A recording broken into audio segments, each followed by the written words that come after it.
আসসালামু আলাইকুম ওয়া রাহমাতুল্লাহি ওয়া বারাকাতুহু। ইন্নাল হামদালিল্লাহ ওয়াস সালাতু ওয়াস সালামু আলা রাসূলিল্লাহ আম্মা বা'দ। আলহামদুলিল্লাহ, সামনে রমজান মাস আগত। তো রমজান হচ্ছে রহমত, বরকত এবং মাগফিরাতের মাস। রাসূল করিম সাল্লাল্লাহু আলাইহি ওয়াসাল্লাম বলেছেন যে রমজান মাসে এমন 5টি স্পেশাল পুরস্কার রয়েছে যেটা শুধুমাত্র উম্মতে মুহাম্মাদি বা আমার উম্মতকে প্রদান করা হয়েছে। এছাড়া অন্য কোনো নবী রাসূলের উম্মতকে সেই 5টি পুরস্কার প্রদান করা হয় নাই।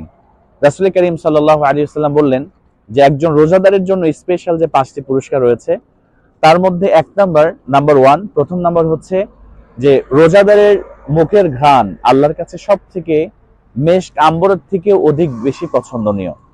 রোজাদারের জন্য 2 নাম্বার যে স্পেশাল পুরস্কার রয়েছে সেটি হচ্ছে এই রমজান মাসে একজন রোজাদারের জন্য পানির যত মাছ রয়েছে, সমুদ্রের যত মাছ রয়েছে, একজন রোজাদারের জন্য প্রত্যেক মাস রহমত, তার জন্য মাগফিরাতের দোয়া করতে থাকে।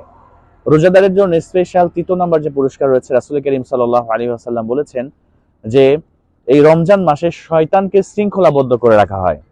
4 নাম্বার, এই রমজান মাসে জান্নাতকে প্রত্যেক দিন নতুন নতুন সাজে সাজানো হয় এবং আল্লাহ পাক জান্নাতকে ডাক দিয়ে বলে যে আমার রোজাদার বান্দা অচিরেই তোমার মধ্যে প্রবেশ করবে।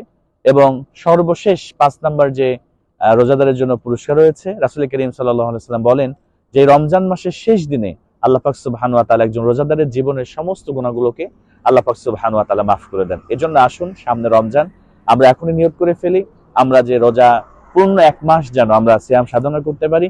আল্লাহ পাক সুবহানাহু ওয়া তাআলা আমাদের সেই তৌফিক দান করুন। আল্লাহুম্মা আমিন।